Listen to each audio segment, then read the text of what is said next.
The only thing hotter than the air was the glare from the 8-foot-tall guard captain, and Jace Keller was reasonably certain only one of them was technically a violation of the Geneva Conventions. He wiped a bead of sweat from his temple before it could sizzle. The air tasted of sulfur and scorched ambition, which, in his experience, was the official scent of any diplomatic posting worth avoiding.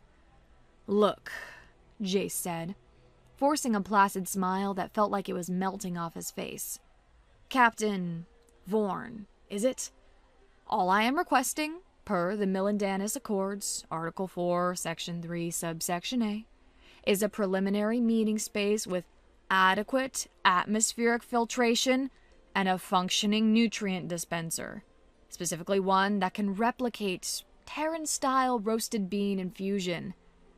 Captain Vorn's stony, obsidian-like face didn't so much scowl as it geologically shifted.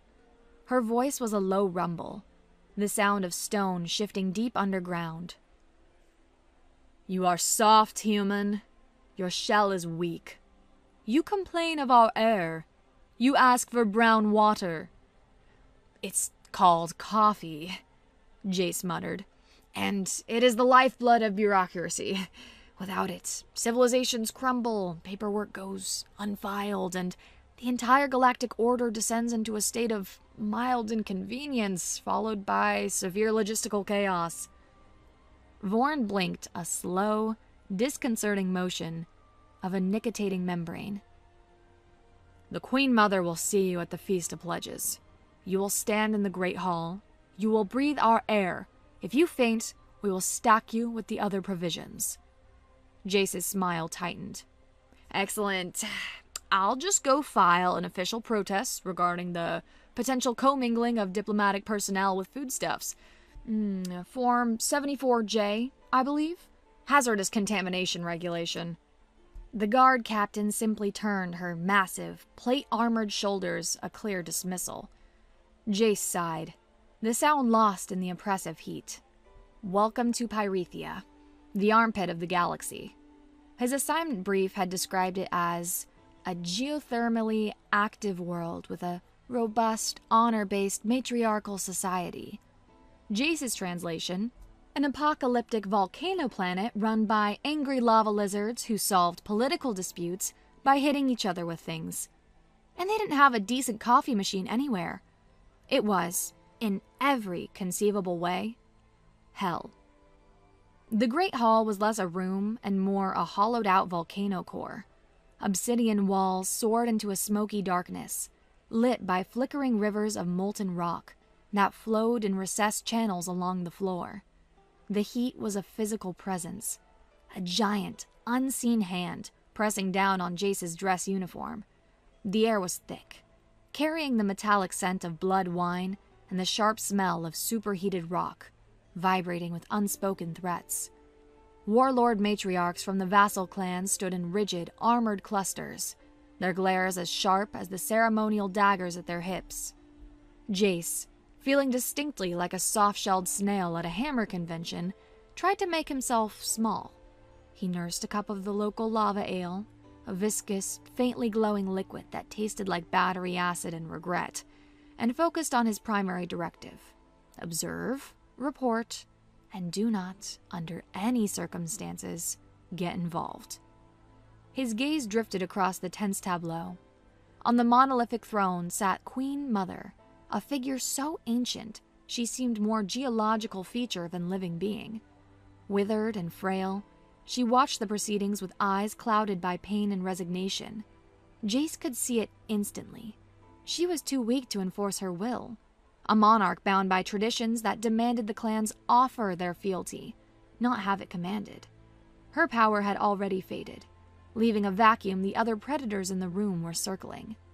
And at the foot of the throne, in the center of that vacuum, sat the reason for it all: Princess Iskra. An invisible barrier of meters surrounded her. The other Pyrithians, so physically close to one another, gave her a wide berth, their avoidance a palpable force. He'd read the file, of course. Heir to the throne, grievously wounded in a disastrous military campaign against the guttural hive. a failure that had cost Pyrethia a chunk of its territory and a generation of warriors. In a society that worshipped strength, her scars were not a mark of honor, but a brand of shame. They traced a brutal, jagged pattern across the left side of her face, pulling at her eye and lip, marring the otherwise harsh, noble lines of her features. Her armor was immaculate, her posture ramrod straight, but the isolation was absolute. She was a ghost at her own feast. Jace felt an unwelcome pang of kinship. He, too, was an outcast here, the squishy, bureaucratic joke from a species of paper pushers. He took a deep, fortifying swig of the lava ale. It burned all the way down, incinerating any lingering shreds of professional caution. The Queen Mother rasped a command that was lost in the hall's tension. A courtier, a male with polished, decorative armor, approached the various clan leaders, trying to coax them into making pledges of fealty. He was met with stony silence. The silence in the hall deepened, pressing in. The air grew so thick, Jace felt he could have filed a report on it. Desperate to break the suffocating silence, the courtier's eyes landed on Jace. "The human diplomat!" he announced, his voice oozing false cheer. "Surely, our esteemed off-world guest would honor us with a traditional greeting, a toast to the royal house." Every helmeted head in the room swiveled to face him. Jace froze. This was the definition of getting involved. He was a mid-level functionary. His job was to be furniture. But refusing was not an option. That would be an insult. His mind, fuzzy from the potent ale, raced. He needed something respectful, formal, and utterly meaningless. He fumbled for his datapad, his fingers suddenly clumsy. He pulled up the cultural database for Pyrethia, frantically scrolling through the formal honorifics section. Most were complex, multi-part pronouncements. He needed something short and impressive. His eyes landed on a phrase listed under archaic rites of veneration. It was poetic, sounded important, and seemed appropriately deferential. A perfect piece of diplomatic fluff. A human offering his name to a royal's line of future was just a flowery way of pledging support. A bit of respectful wordplay. He was actually proud of himself for finding it. He stood, swaying slightly. The lava ale was doing a number on his inner ear. He cleared his throat. "On behalf of the Terran Compact, I offer this tribute." He took a breath and recited the phrase from the screen, his voice ringing out with more confidence than he felt. "By the unquenched fire and the unbroken stone, I see the strength of your line and offer my name to its future." The words hung in the hot, silent air. Jace beamed, a sloppy, triumphant smile plastered on his face. He thought he'd nailed it. A perfect, poetic, and diplomatically safe non-answer. He'd shown respect without promising a single thing. He was a genius. Then he registered the expressions around him. The stunned disbelief, the slack-jawed shock on the faces of the most hardened warlords. The courtier looked like he was about to regurgitate his own spleen. The Queen Mother leaned forward, her ancient eyes wide with something other than resignation. And Princess Iskra, she was staring at him, not with contempt or anger, but with a look of piercing, analytical shock. The silence stretched, becoming a physical thing, a vacuum that sucked all the air from Jace's lungs. He didn't understand. What had he said? It was just some old-fashioned boilerplate, right? The hangover felt like a failed orbital re-entry. Jace's head was a debris field of pain, and his mouth tasted like a pleasure droid's armpit. As consciousness seeped back, his first coherent thought was bureaucratic. "These quarters are non-compliant. This is substandard mattress support, inadequate atmospheric refresh rate, and a complete lack of approved caffeinated beverage dispensers. I could file grievances for a year." A high-pitched, frantic sound drilled into this administrative haze. "Sir, Mr. Keller, sir, you have to wake up! Jace cracked an eye open. His aide, a perpetually terrified junior attaché named Miller, was hovering over his cot, wringing his hands. Miller's face was pale, which was impressive, considering he was already the color of bleached parchment. Miller, Jace groaned. Report. Did I file Form 1138 subsection B for unauthorized fainting at a state of function? Sir, this is significantly worse than a procedural gaffe, Miller squeaked, his voice an octave higher than usual. Sir, you did something. I do lots of things, Miller. Mostly paperwork. It's my calling. Jace tried to sit up, but a wave of nausea sent him crashing back down. What's the damage? Did I insult the Queen's ceremonial hat? Did I use the wrong fork for the roasted grub larvae? You proposed marriage to the princess, sir. Jace's brain stalled. The words computed, but the meaning refused to land. I did what now? The Feast of Pledges, sir! It's not just for fealty! It's a traditional night where unbonded individuals can make formal declarations of union. Miller was hyperventilating now. And the phrase you used, sir, that wasn't just a toast. It was an archaic, but legally binding vow of betrothal. The memory returned in a sickening flash. The datapad, the archaic phrase, the stunned silence. I was just being polite, Jace whispered, the horror dawning. I was offering my name to her line's future. It's poetic. It means I support them. No, sir, it's not poetic. Miller's voice cracked. It's literal, sir. In their language, in their culture, offering a name to a line's future has only one meaning. To provide heirs. To offer your genetic legacy to continue their dynasty. You didn't pledge support. You pledged yourself. It's a direct, undeniable marriage vow. Jace stared at the ceiling of his sterile, non-compliant quarters. Oh no. Oh, yes, sir, Miller wailed. The entire capital is in an uproar. Every warrior in that hall has refused her. They see her as cursed. And then you, the off-worlder, stood up and made a most solemn vow in their history.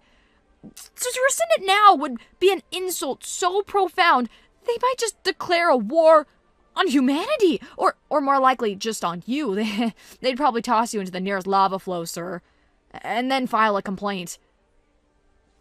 Jace closed his eyes. His career wasn't just over. His life was over. He was gonna die on a volcanic hell planet because of a catastrophic linguistic misinterpretation while blackout drunk on alien moonshine. There wasn't a form for this. There wasn't a regulation that could save him. It was the ultimate bureaucratic failure. A summons arrived an hour later, delivered by two guards who looked at him with a bizarre mixture of pity and awe. He was escorted not to the dungeons, but to the royal spire, the private domain of the Queen Mother and her heir. The corridors were silent, carved from the same polished obsidian as the throne room, but here they felt less menacing, and more like the arteries of some vast sleeping beast. He was led into a chamber that was surprisingly Spartan. A training dummy stood in one corner, scarred with 1,000 cuts. A rack of wickedly sharp weapons lined one wall, and by a large window overlooking the lava-lit capital, Princess Iskra stood waiting for him. She turned as he entered, and Jace braced himself for an eruption of royal fury. He expected to be berated, threatened, and possibly dismembered. Instead, she was utterly, terrifyingly calm. Her scarred face was impassive, her one unblemished eye studying him with an unnerving intensity. "Human," she said. Her voice was low, like cooling magma. "Jace Keller." "Your Highness," Jace managed, his throat dry. "Look, about last night, I can't begin to express the depth of my procedural oversight. It was a catastrophic cultural misunderstanding. I had consumed a quantity of lava ale that has been known to impair judgment in species with less robust livers. I am prepared to submit a full written apology in triplicate. Iskra took a step closer. She was even taller up close, a column of disciplined muscle and scarred pride. You think I have summoned you for an apology? Well, yeah. That, or to personally use my intestines as a ceremonial garland. I was hoping for the apology option. A flicker of something, was it amusement, crossed her features. Your blunder, human, has caused more chaos in this court in one night than I have managed in 5 years of careful political maneuvering. The clan matriarchs are in disarray. My mother's advisors are apoplectic. They saw me as a political dead end, a broken relic to be quietly set aside. She paused, her gaze unwavering. And then you, the fragile, soft-shelled diplomat that everyone dismissed as a harmless fool, stood up in front of all of them and bound your name to mine. Your blunder was the boldest, most insane political statement this court has seen in generations. Jace stared at her, dumbfounded. But it was a gaffe, a world-ending, career-immolating gaffe. Reality is irrelevant, she stated, as if it were the most obvious thing in the world. Perception is power. They perceive it as a move of audacious strength. They think you are either a madman or a genius with some hidden Terran power they cannot comprehend. Either way, you have made me relevant again. You have given me leverage. Jace's head was spinning. This was a nightmare. A surreal, geopolitical nightmare. So, he said slowly, what happens now? Now, Iskra said, a dangerous light in her eye. I accept. Jace's blood ran cold. You accept my accidental, drunken, career-suicide marriage proposal? I accept this strategic alliance, she corrected him, her tone sharp. Your catastrophic cultural misunderstanding is my opportunity, and you, Jace Keller, are now my instrument. She gave him a smile that was all sharp edges. Congratulations on your engagement, human. I hope you enjoy the honeymoon. The honeymoon, as Iskra had so chillingly put it, was not a trip to a beachside resort. It was a conquest, a royal tour of the vassal clans to secure their loyalty before the political ground she had gained could crumble beneath her. The absurdity of the situation was a dizzying weight as he stood in the main courtyard of the palace. Iskra, clad in burnished dark red armor, swung herself onto the back of her mount, a lava hound, a massive 6-legged reptilian beast with overlapping plates of cooled magma for hide and smoke snorting from its nostrils. It was magnificent. It was terrifying. It looked like it ate smaller planets for breakfast. And then there was Jace's ride. You have got to be kidding me, he said, staring at the creature assigned to him. It was a multi-legged cargo hauler, a biological pack mule that looked like a drunken engineer had tried to build a spider out of spare parts and industrial rust. It had too many knees, and its head swiveled with a disconcerting, rickety motion. His name is Stumbles, Iskra said without a trace of irony, reining in her lava hound. He is sturdy. He looks like he's perpetually on the verge of falling over, Jace countered. And I think one of his legs is on backwards. He will keep up. The words were a command, not a reassurance. The journey began. Iskra's lava hound moved with a powerful, ground-eating gait, while Stumbles lived up to his name, lurching and swaying behind her like a mobile pile of scrap metal. The landscape was a brutalist painting of jagged peaks, rivers of fire, and planes of black volcanic glass that crunched underfoot. "So," Jace called out after an hour of miserable, lurching silence. "This is nice. It's very scenic. Does your planet have any other colors besides black and red and imminent death orange?" Iskra glanced back, her expression unreadable. "Our world is forged in fire. It breeds strength." "Right, my world is forged in recycled paper and lukewarm coffee. It breeds a strong desire to not be on a planet that is actively trying to kill you." "You are soft," she stated, turning her attention forward again. "I prefer ergonomically sound," Jace shot back. "We value things like not being on fire and chairs with lumbar support. Call me crazy." She didn't reply. They rode on, a mismatched pair venturing into a hostile land. The warrior princess on her mythic beast, and the cynical bureaucrat on his collapsing insect donkey. It was, Jace thought with a deep, weary sigh, going to be a very, very long honeymoon. Their first stop was the fortress of Clan Rogorok, a jagged citadel carved into the face of a black glass cliff. Its leader was Warlord Taggart, a matriarch known for her belligerence and a particular disdain for the royal house. They were met in her throne room, a cavern reeking of stale ale and aggression. Taggart was even bigger than Captain Vorn, her armor pitted and scarred from 100 duels. She sat on a throne of sharpened volcanic rock, flanked by guards whose weapons glowed with barely suppressed energy. Taggart's eyes swept over them, dripping with contempt. "The scarred princess," she sneered, her voice a gravelly rasp. "And what is this?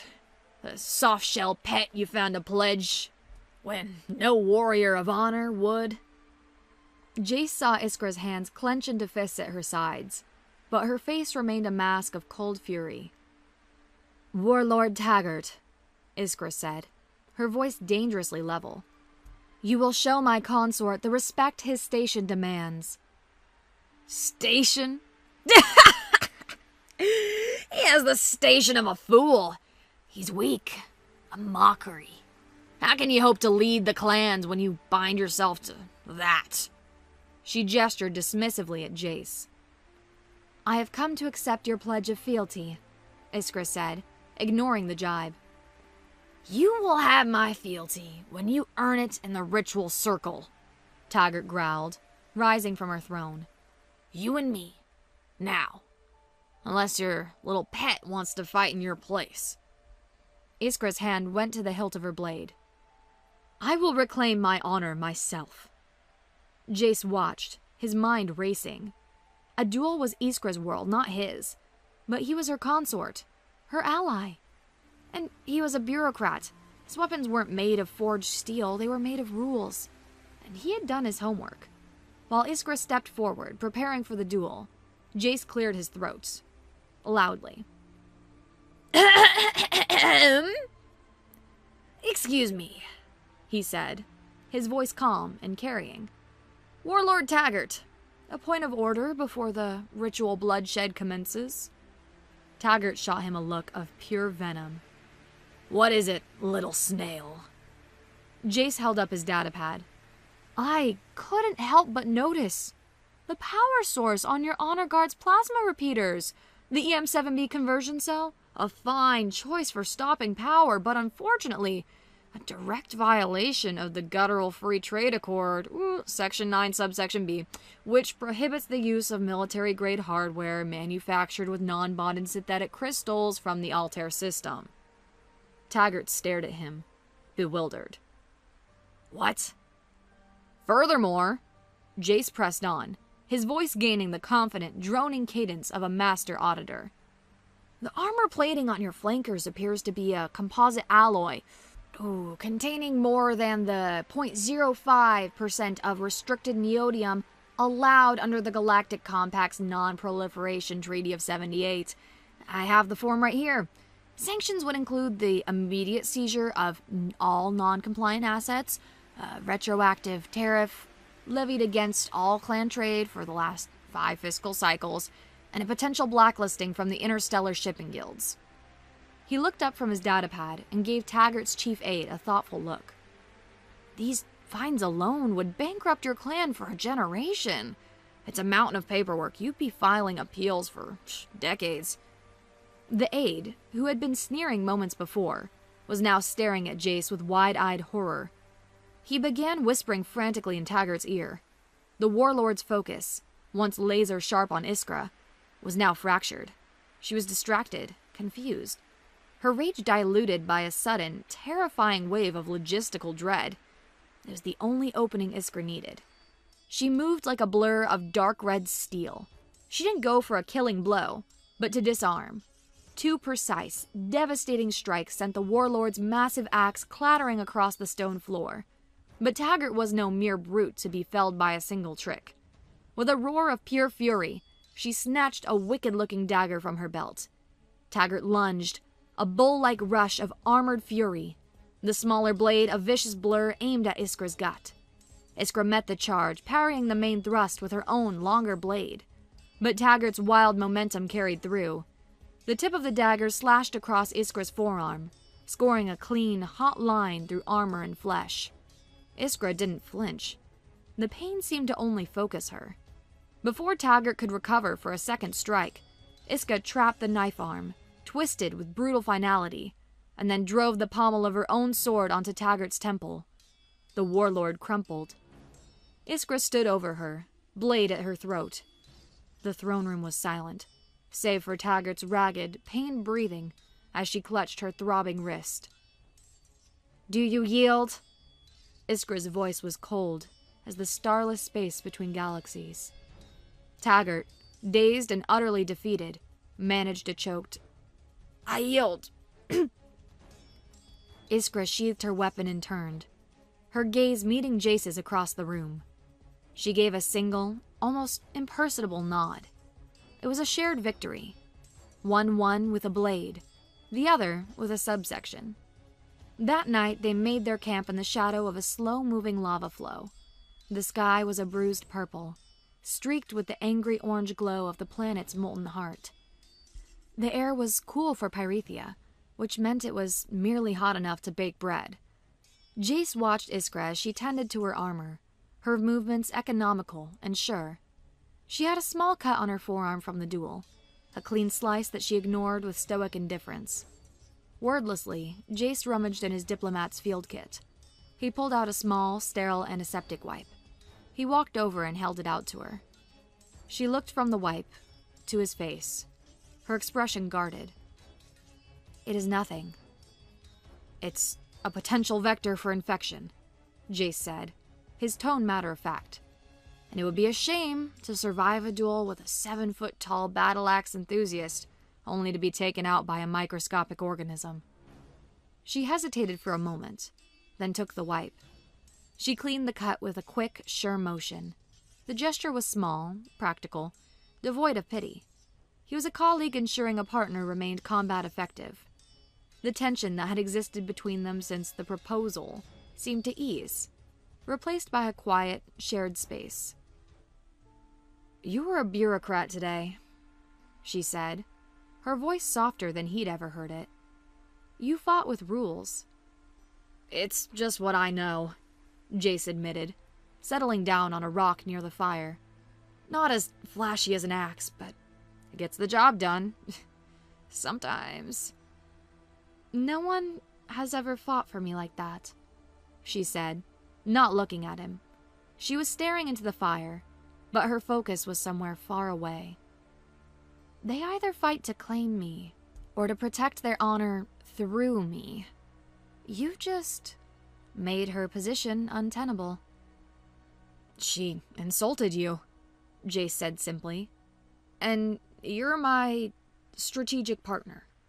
It was an inefficient allocation of her political capital." Iskra almost smiled.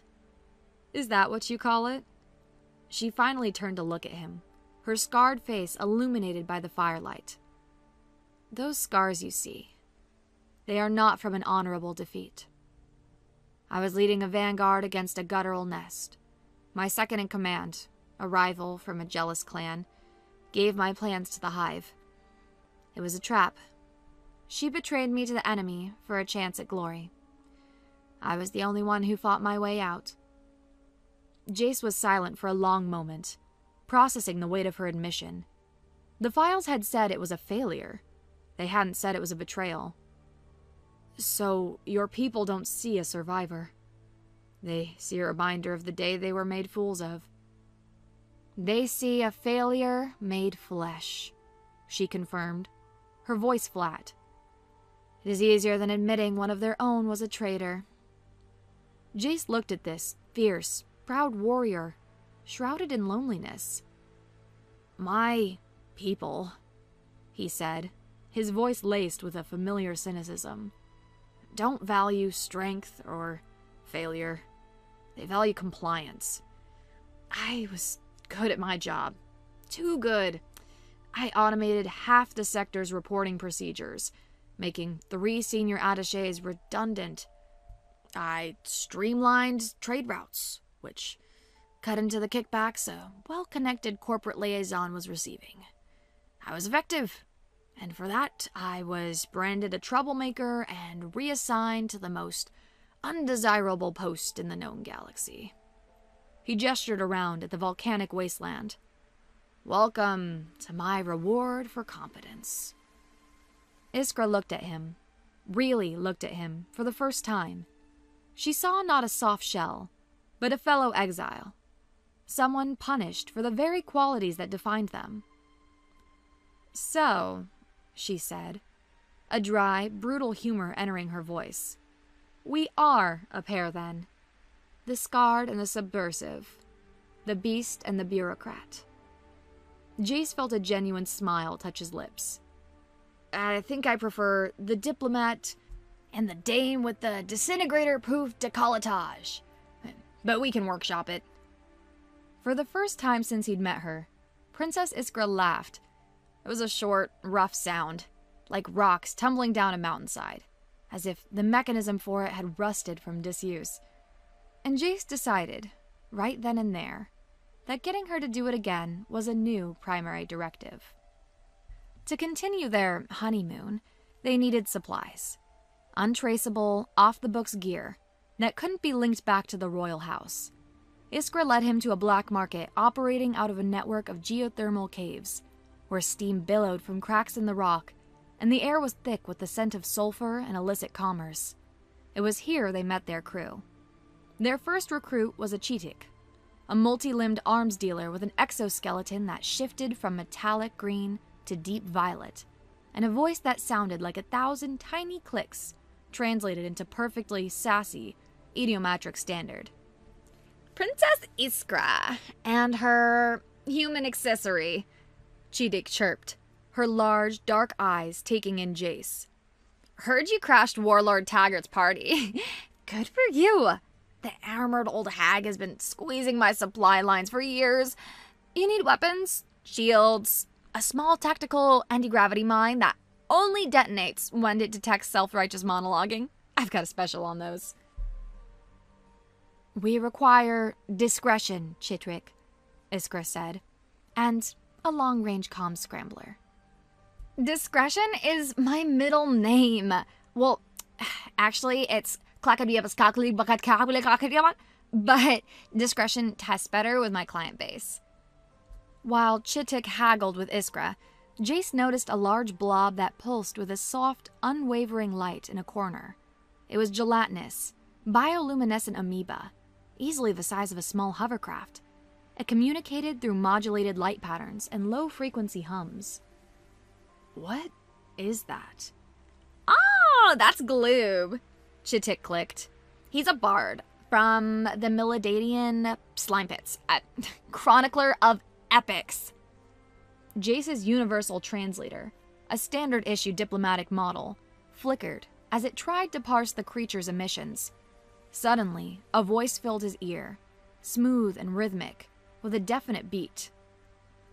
Yo, yo! Check the mic, 1-2, it's the slime divine. A story's brewing, a hero's design. The scarred one and the soft shell, a tale bold and new. For my epic saga, you two'll have to do. Jace blinked. Is my translator broken? No, Chittick said. Stuck on the colloquial poetry setting. Some freighter captain thought it would be funny. Now Gloob here can only speak in that. He wants to join you. Says your quest has mad legendary potential. Before Jace could protest, another figure caught his eye. Standing perfectly still against a cave wall was a decommissioned siege automaton. It was massive, all thick armor plating and heavy-duty actuators, but its chassis was covered in delicate, hand-painted flowers. And him? Jace pointed. Unit 44, Chittick said. We call him Petal. Decommissioned warbot. His last owner was a lonely freighter stoker who gifted him a poetry database before he got spaced. Now he wanders the galaxy, seeking enlightenment and composing haikus. As if on cue, the bot's optical sensor glowed red. Its voice, a deep, synthesized monotone, echoed in the cavern. A human observes. His structure appears unsound. A flower might wilt. Iskra finished her dealings with Chittick and walked over. They wished to join us.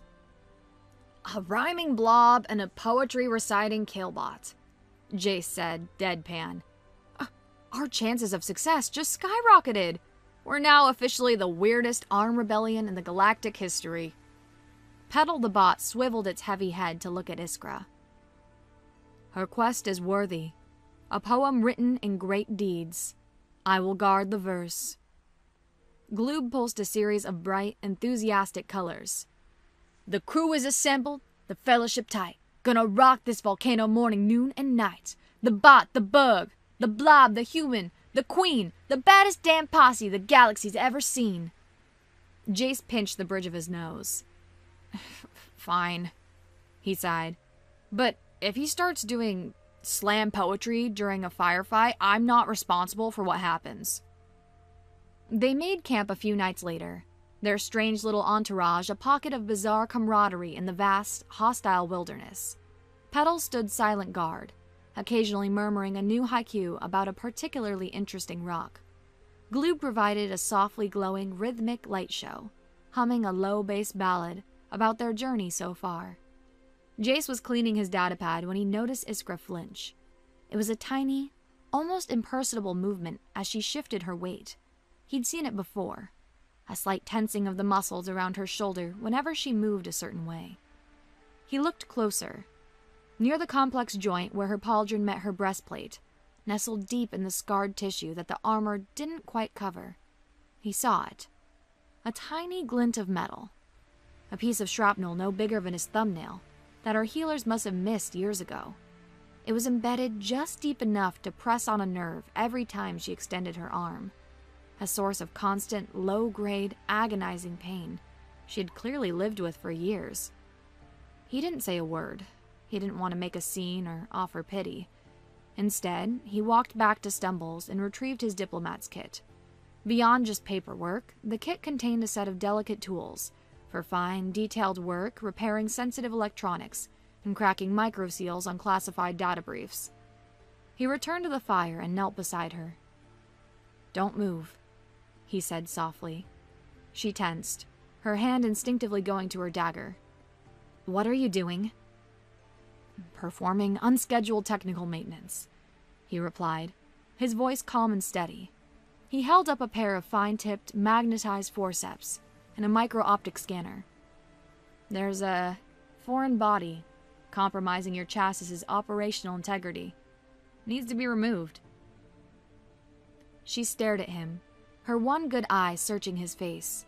She saw no pity, no revulsion at the scarred flesh, only a focused, professional calm. The same calm she'd seen when he dismantled Taggart with a trade accord. This was his strength, not in swinging a sword, but in careful, deliberate action. Slowly, she relaxed her hand. She gave a single, sharp nod. Permission granted. His touch was surprisingly gentle. He used the scanner to map the shrapnel's position relative to the nerve clusters, his brow furrowed in concentration. His fingers, which she had assumed were soft and useless, moved with an incredible delicacy and sureness. He worked in silence, his breath a steady rhythm. The pain that she had carried for so long, a constant, sharp companion, was the focus of his entire world in that moment. With a final, minute twist of the forceps, he extracted the sliver of metal. It came free with a faint, wet click. The relief was instantaneous, a wave of warmth spreading through her shoulder where the hot spark of pain had lived for years. He placed the jagged piece of metal on a cloth. "There," he said, his work complete. He began packing his tools away. "Preventative maintenance complete. I'll file the report in the morning." Iskra watched him, a storm of unfamiliar emotions swirling inside her. No warrior had ever offered her such care. Their touches were rough, for sparring or for passion. They saw her body as a weapon or a prize. Jace had seen it as a system in need of repair. He had tended to her wound not as a moment of weakness, but as a logistical problem to be solved. The act was more intimate than any touch she had ever known. It was a gesture of profound, practical respect. He saw the damage, and without a word, he fixed it. He didn't try to fix her, just the thing that was hurting her. And in that moment, the fierce, emotionally armored princess realized her strategic alliance with the human bureaucrat had become something else entirely. Something deeper, more dangerous, and infinitely more precious. They were 2 weeks into their campaign, having secured the fealty of 3 more minor clans through a combination of Iskra's martial dominance and Jace's bafflingly effective bureaucratic warfare, when the message arrived. It was an urgent comms packet from the capital, delivered via Chitik's encrypted network. Jace decrypted it on his datapad. The rest of the crew gathered round. The message was from one of Iskra's few loyalists in the court. The news was grim. The Queen Mother's fire fades. She will not see another rotation. The clans at court smell blood. Warlord Tyra from the Iron Peaks faction has all but declared herself the next queen. But the second part of the message twisted in his gut. It was an intercept of court gossip, a transcript of what was being said in the halls of power. "They call you the Scarred Beast, my princess, and the human.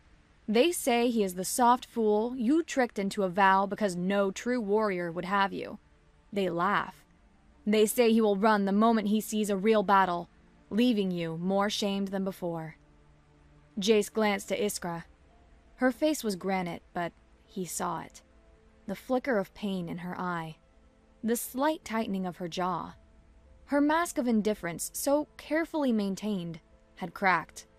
The words, cruel and dismissive, had found the old wounds, the ones no tool could extract. He saw her shoulders slump, a millimeter of movement that felt like a collapsing mountain. Later that night, the weight of it all pressed down on Jace. He watched Iskra from across the fire, saw the way she held herself apart, the renewed wall of isolation she'd built around herself. The court's gossip had been a poisoned dart, and he was the poison. The soft fool she tricked. He had been a novelty, an unexpected political tool. But now, he was a liability. A walking, talking symbol of her desperation. They were right. He wasn't a warrior. What would happen when they returned to the capital and faced down Warlord Tyra and her legions?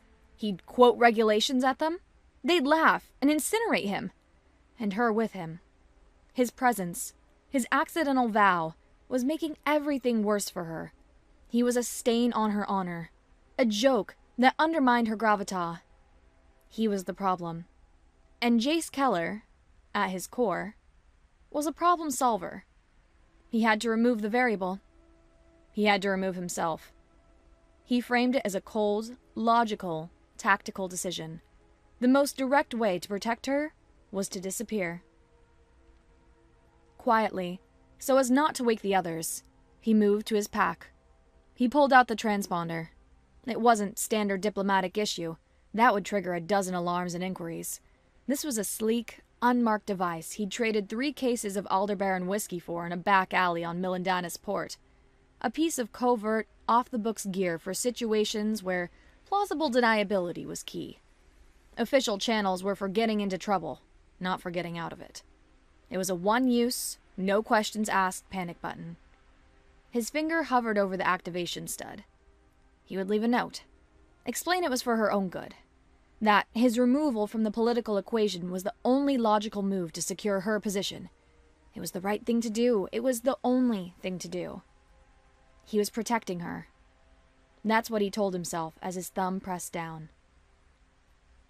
"What are you doing?" The voice, cold and sharp as obsidian glass, cut through the night. Jace flinched, snatching his hand back from the now-activated transponder, which was emitting a faint, subsonic pulse. Iskra stood there, a silhouette against the dying fire. She must have been watching him the whole time. Her arms were crossed over her chest, her face an unreadable mask of shadows. "I'm recalibrating my locator beacon," Jace lied, his voice sounding thin and weak, even to his own ears.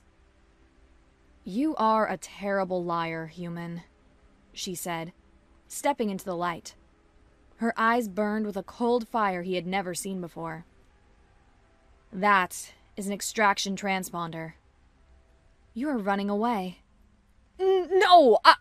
I'm executing a strategic withdrawal," he corrected, falling back on the familiar comfort of jargon. "My presence here is a detriment to your political objectives. I'm a vulnerability. By removing myself—" "Stop." The word was a whip crack. "Stop hiding behind your words." She took another step, her voice dropping to a low, furious growl. "They got to you, didn't they? The whispers from the capital, the soft fool, the scarred beast. You finally see it. You see me as they do. A monster. An ugly thing to be pitied and then abandoned when it becomes inconvenient." The raw pain in her voice was a spear in his gut. This was worse than any anger. "I do not need your pity, Jace Keller," she seethed, her hands clenching at her sides. "I have survived the scorn of my own people for years. I have endured their revulsion and their whispers. I thought you were different. I needed an ally, not another coward who flees at the first sight of ugliness." Her words dismantled him. Coward. Ugliness. She thought this was about her scars. After everything, she still thought he saw her the way everyone else did. All the sarcasm, all the layers of cynical detachment he used as a shield fell away, burned to ash by the heat of her fury and his own dawning, horrified realization. He hadn't been protecting her. He'd been insulting her in the most profound way possible. "Ugliness," he said, his voice raw, stripped of all artifice. He turned to face her fully, his own anger rising to meet hers, an anger born of frustration and a fierce, desperate need to make her understand. "Iskra, is that what you think this is all about?" He took a step towards her, closing the distance between them. "I have spent the last month watching you ride a goddamn lava beast across a planetary hellscape. I watched you face down a warlord twice your size and break her with nothing but contempt and a sharp piece of steel. I watched you rally the broken and the bizarre to our cause. You are the most terrifying, competent, and stubbornly alive person I have ever met." He was standing right in front of her now, looking up into her stunned, furious face. "If you think, for 1 second, that I give a damn what your face looks like," he said, his voice thick with emotion, "then you haven't been paying attention." And then he did the only thing that made sense. He reached up, tangled a hand in the rough fabric of her tunic, and pulled her down to him. He kissed her. The kiss was no gentle exploration. It was a collision. A desperate, frantic press of lips, born of frustration and revelation. It was the taste of ash and passion, the feeling of unyielding pride meeting pure, terrified sincerity. For a heart-stopping second, she remained rigid, a fortress of shock and disbelief. Then, something inside her broke. Her hand came up, not to push him away, but to cup the back of his head, her armored fingers pressing against his skull as she kissed him back, pouring all her loneliness and fury and dawning impossible hope into the embrace. Kaboom! A blinding flash of plasma energy erupted from the edge of their camp, striking a nearby rock outcropping and vaporizing it into a cloud of glowing dust. Jace and Iskra sprang apart, hearts pounding. Standing 20 feet away was Petal, the poetry-reciting battlebot, a plasma cannon smoking on its shoulder. Its monotone voice echoed in the sudden silence. Biosignature anomaly detected. Elevated heart rates and pheromonal output consistent with pre-combat threat assessment. Executing threat neutralization protocol. It paused, its optical sensors swiveling between them. The danger is gone. 2 figures are standing apart. The night is quiet. They arrived at the capital to the sounds of a city holding its breath.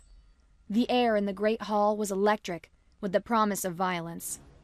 Warlord Tyra of the Iron Peaks, a hulking matriarch whose armor was festooned with the teeth of slain beasts, stood before the empty throne, her personal guard arrayed behind her.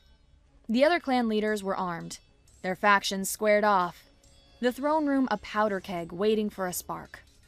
Then, the great obsidian doors swung open. A hush fell over the hall as Jace and Iskra walked in. They moved as one, 2 halves of a single, functioning weapon. She was the edge of the blade. He was the calculating hand that aimed it. Behind them, their misfit crew filed in, a bizarre and intimidating procession. Chitik, her upper 2 arms crossed, clicking with anticipation to see her rivals taken down a peg. Gloob, the gelatinous bard, pulsing with a triumphant light, already composing the climax of his epic. And Petal, the siege automaton, its optical sensor glowing a baleful red, a walking, poetry-spouting mountain of death. The scarred princess returns, Warlord Tyra boomed, her voice full of contempt. And she brings her pet human! And a circus of freaks! You are too late. The Queen Mother's fire is gone. The throne is mine by right of strength. The throne is hers by right of blood, Jace said, his voice cutting through the tension. He stepped forward, his data pad in his hand. He felt Iskra's presence at his back, a solid, unwavering wall of support. He was no warrior, but this was his battlefield. He launched into the most masterful, diplomatic bluff of his life, built around a terrifying kernel of truth he'd gleaned from a classified pre-assignment briefing. Warlord Tyra, he began, his voice the calm, reasonable tone of a man delivering a death sentence. Let's talk about the Gorgon wastes. Specifically the trilithium deposits the Terran Geological Survey quietly confirmed there last year. You know, the ones the Galactic Compact is extremely interested in. A murmur went through the assembled clan leaders. They all knew the Compact's predatory interest in resource-rich worlds. Jace was weaponizing their deepest paranoia. As we speak, Jace continued, a formal motion is on the docket in the Galactic Assembly, Motion 7 Gamma 4, to declare Pyrethia an unstable proctorate under Article 7 of the Compact Charter due to chronic internal strife and an inability to maintain sovereign control. The motion is currently stalled in committee. He let that sink in. A civil war, he said, looking around at the armed factions. The messy, public slaughter of half the planet's leadership would be considered definitive proof of instability. It would guarantee the motion's passage. The Compact's pacification fleets would arrive within a month. Your clans would be disarmed, your territory sectioned off, and sold to corporate mining interests. You won't be warlords. You'll be foremen. If you're lucky. A skeptical warlord from Tyra's faction scoffed. Lies! The Compact would not dare! We are a sovereign. He was cut off by a soft, hissing sound. Iskra had drawn her ceremonial dagger. The blade, forged in the heart of a volcano, glowed with internal heat.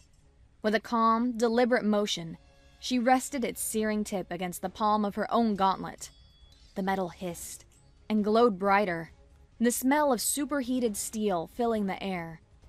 Her voice was quiet, yet it carried to every corner of the hall. He is my consort, the Prince Consort of Pyrethia. She looked at the skeptical warlord, her eyes promising swift annihilation. Interrupt him again, and the last thing you see will be your own ashes. The combination was devastating. His soft power threat of bureaucratic annihilation and her hard power promise of immediate personal violence. It was a 1-2 punch that shattered the warlord's aggression, replacing it with a cold, terrifying calculus. Fight each other and lose everything to the compact, or bow to the woman who now wielded not only the blood right, but the most unpredictable and dangerous weapon of all, a human who fought with the galaxy itself. Warlord Tyra stared, her bravado evaporating. She looked from Jace's unwavering, confident gaze to Iskra's burning dagger and the silent, menacing warbot standing behind them. With a growl of pure frustration, Tyra slammed a mailed fist to her chest and bent one knee. I recognize the bloodline, she bit out. One by one, the other clan leaders, faced with a no-win scenario, followed suit. A wave of kneeling warriors spread across the Great Hall. They bent the knee not just to the scarred princess, but to the unlikely, terrifying team she had become. The silence that followed was thick, with shock and the bitter taste of surrender. No one knew what to say or do. The old order had not just been defeated, it had been rendered obsolete by weapons it didn't understand. Into that stunned silence, a low, rhythmic humming began, accompanied by a series of softly pulsing, triumphant purple and gold lights. Jace closed his eyes for a brief second. He knew what was coming. Gloob, the gelatinous bard, swelled with creative energy. Jace's translator kicked in, filling the cavernous hall with a voice smooth as polished stone and twice as confident. This whole court's a relic. I can smell it. The air is diseased, a palace of static, packed with problematic fanatics who stare and appease. Your vision of power's a sledgehammer, frantic and cheap, but you're just a footnote. The chapter I skip when I read 'em to sleep. Y'all saw a marred face, missed the art and case deep behind it. Judge the soft shell, you missed the cold hell that designed it. Two exiles ignited, a puzzle you couldn't complete. You want a tyrant? Psh, you got the beast and her priest. She brings the raw steel, the fury that's searing ya. He brings the cold text to cancel the jury and hearing ya. A footnote assassin with a paragraph's venom, rewriting your future the second he read 'em. Her blade had you mesmerized, locked in a trance of the pain, while his logic dropped fine print acid rain. He dismantled your power with surgical treason. The blade is the sentence, the book is the reason. So let the ink spill, let the chronicle state it. This ain't a new kingdom, it's a symbiotic hatred, a mind for the mayhem, a blade for the heart you hold dear. The fire needs parchment to focus the fear. Your ironclad armor, it's completely obsolete. Your whole dynasty's rendered delete. Capiche? The blade and the tactician. A legend is born from the scorn, a new covenant inked on a document torn. So bow to the syndicate, the reign has begun. The age of the blade and the book have become one. A fresh wave of bewildered silence fell over the kneeling warlords as Gloob's final rhyme echoed away. They had just been defeated by galactic law, and now, apparently, were being celebrated by a rhyming blob of light. It was the final, disorienting confirmation that the universe was far stranger than they had ever imagined. Iskra, however, didn't look bewildered. From the corner of his eye, Jace saw the faintest hint of a smile touch her lips. Later, the chaos had subsided, replaced by a tense, grudging peace. Jace and Iskra stood in the quiet solitude of the royal spire, looking out a massive window at the sprawling, lava-lit capital below, their city. He was still a coffee-addicted bureaucrat in a wrinkled uniform. She was still a warrior princess, her face and soul defined by the scars she bore. Nothing about them had magically changed. They hadn't fixed each other. They had simply made room for each other. building something stronger in the spaces between their broken pieces. "All right," Jace said, pulling out his datapad. "First order of business. I've drafted a preliminary 12-point plan for agricultural reform and cross-clan trade normalization. We'll start by addressing the tariff imbalances and then move on to water rights arboration for the southern wastes. I project an 18% increase in overall stability within 3 fiscal quarters."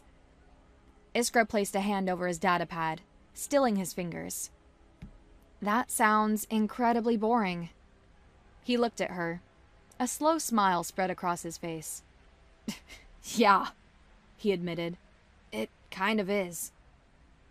"I have a better idea," she said, a dangerous, familiar glint in her eye. "The head of the Merchants Guild, Lord Grant, has been price gouging the outer territories for years. He thinks his wealth makes him untouchable." "Does it?" Jace asked, intrigued. "Not anymore," she said. "I think the Queen and her prince consort should pay him a visit. A formal state inquiry into his trade practices." "An inquiry," Jace said, the smile widening into a grin as he slid his datapad away. "With a potential audit component?" "A deep, invasive, and painfully thorough audit component," she confirmed. "And a large, silent robot who writes poetry about dismemberment." He laughed, a real, unguarded laugh. He looked from her scarred, beautiful face to the city spread out before them, their future. He was a million miles from a civilized desk job, betrothed to a terrifying alien warrior, and backed by a crew of rhyming, poem-spouting misfits. He had never felt more at home.